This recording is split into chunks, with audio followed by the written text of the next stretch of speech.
Hey YouTube, today I'm going to be programming my remote to my Chamberlain LiftMaster Professional garage door opener.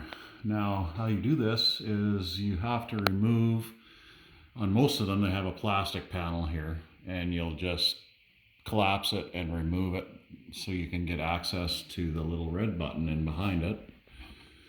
Once you get in behind it, what you're going to do is you're going to probably clear all the old remote transmitters that were attached to this.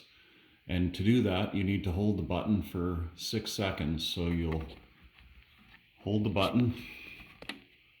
1, 2, 3, 4, 5, 6.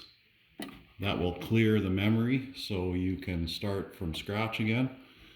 Now, to program the new transmitter, you press and release the red button, then hold the button that you want to open it. And voila, she opens. Now the lights will flash, and then that tells you it's programmed, and then when you give it a second and you hit it again, it'll work. Thanks guys, have a good night.